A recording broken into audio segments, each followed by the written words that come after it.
everyone, my name is Shilpa and welcome back to the channel. Weight gain during the midlife, particularly for women, is a very common problem.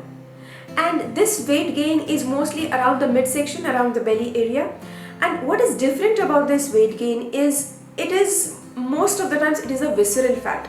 Unlike the fat which you probably gained during the early age, which was subcutaneous fat. The difference between that is subcutaneous fat, even if it is not a good fat, but it is less harmful as compared to the visceral fat. Visceral fat will push you towards more lifestyle diseases like heart diseases, diabetes, etc. This weight gain during the midlife happens mainly because of the changes in the hormone in a woman's body, the perimenopause, menopause, and it is very important to lose that weight in time if possible. When weight loss in the midlife is concerned, the approach has to be a lifestyle change kind of an approach. It should be nutrient rich, so it should not restrict you too much from eating the food that you like. When I say about lifestyle change, one name comes into my mind, that is Paleo diet. So today in this video, we are going to discuss more about Paleo diet.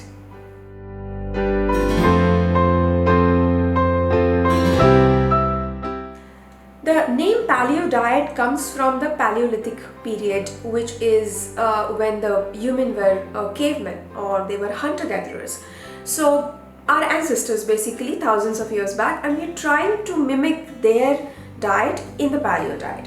So what is so different between what our ancestors used to eat and what we eat now? Number one is they used to eat only organic food because the number of people were less, the population was less, and the amount of food that could be produced organically was a lot. So there was no need of GMO, which actually came into picture in an agricultural revolution recently and probably took away many nutrients from our food.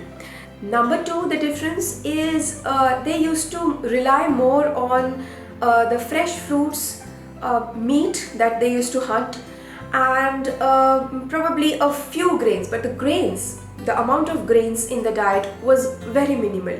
Again, this grains came into picture because of the agricultural revolutions, which was very recent in our society. And number three, which is the most important difference, is they had no access to the processed food.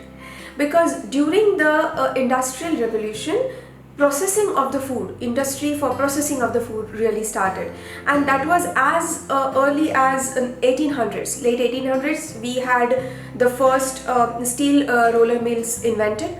So only after that we started processing the food really. Before that, the food used to be unprocessed, which was better, and that's what our ancestors used to eat.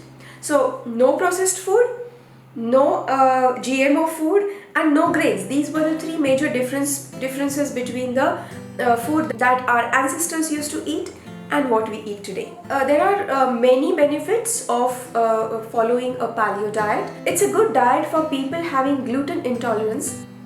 Improved gut health reduces the bloating and aids to weight loss. Complete omission of refined foods improve the digestion and metabolism. Avoidance of processed food reduces lifestyle diseases, improving overall health. Reduced refined sugars and fats reduce the risk of diabetes and heart diseases. Nutrient-rich organic foods help to get nutritional balance. No dairy and wheat can also reduce the inflammation. So what can we eat in this diet? Number one is you can eat all the organic fresh produce till it satisfies you. So the second part that I'll come to is there is no micronutrient counting in this diet, no calorie counting in this diet. So you can eat as much as you want, but fresh organic food only. So the emphasis is given here on eating healthy food which is rich with proteins, high in fiber, healthy fats, and a little bit of carbohydrates as well.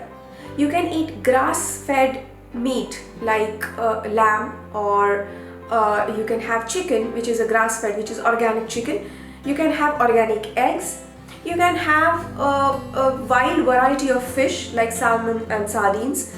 but again, wild variety, not the farmed ones. You can have all non-starchy vegetables like green leafy vegetables, cruciferous vegetables like cauliflower, cabbage, spinach, broccoli. All these vegetables are okay to be eaten in this diet. Also, starchy vegetables are fine like butternut squash, pumpkin, or sweet potato. That's fine. The white potato is avoided or restricted, I would say, because it is very high in carbs, so that is not allowed. But except for that, many root vegetables are also allowed. For snacking, you can choose number of seeds or nuts like sunflower seeds, chia seeds, nuts like almonds, cashews. All these things are okay to go on paleo. And you can season your food with herbs, any types of herbs or spices are allowed in paleo. Also, you can use good quality fats like olive oil. These things are absolutely okay to go on paleo. So you can eat all these things as much as you like till it satisfies you. What to avoid is, number one, as I said before, the refined food. Anything that is refined is not allowed. Anything that is processed is not allowed. So all your canned food, canned soda, all these things are not allowed. Also, grains are not allowed. So wheat, rice, legumes, beans, all these things are not allowed in paleo. Dairy is another thing which is not allowed. Again, our ancestors probably never used to have a dairy as such in their diet. That came very later when we started farming. However, in few options, high-fat dairy is allowed in paleo as a good source of nutrients, particularly the vitamin D and calcium, and a good source of fat as well.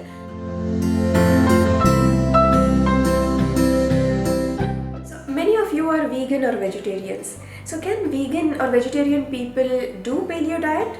Probably not as much as a non-vegetarian can do, but to some extent you can. Paleo is considered as a diet where whatever that flies or swims or walks can be eaten. Yes, it is very much of a meat eater's diet as such, and it is not a vegetarian's diet, I would say. But if you want to try doing it, you can do that by adopting a little easier version of it. What we can do in that is you can include a little bit of beans but sprout them. Why? Is because the beans are not allowed in paleo specifically because they have anti-nutrients. When you soak the beans or sprout the beans, the anti-nutrients are reduced, so you can have those. Also, when you sprout any beans, the protein content of that bean increases drastically. So that's a good way of including beans instead of meat for vegetarians, but definitely you have to sprout them. Number two is you can include more seeds in your diet, like chia seeds or sunflower seeds or sesame seeds. So all these things you can include more in the diet so that you get more protein, because vegetarian options, there are very few vegetarian options where you have high protein content. Particularly if you even reduce the dairy, and there are many vegetarian people who don't mind eating eggs. So for them it is again a little easier because you can include a lot of eggs. You can include a little higher amount of eggs in your diet to again compensate for the protein requirement in this diet. So overall, paleo can be a good diet choice for people who want to change the lifestyle completely.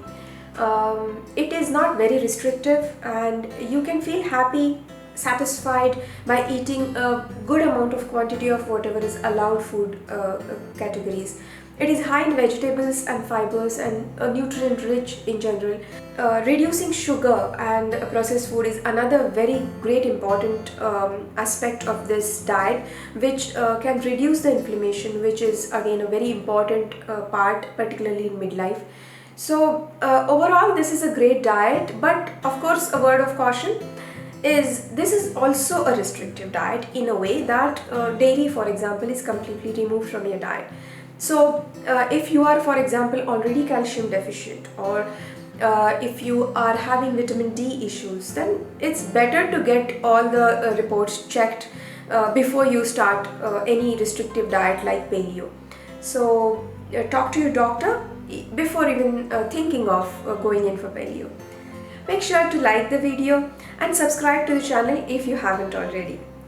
Also, let me know in the comment boxes below if you have any other topics, particularly nutrition related, that you would want me to cover in this series. Thank you so much and see you next time.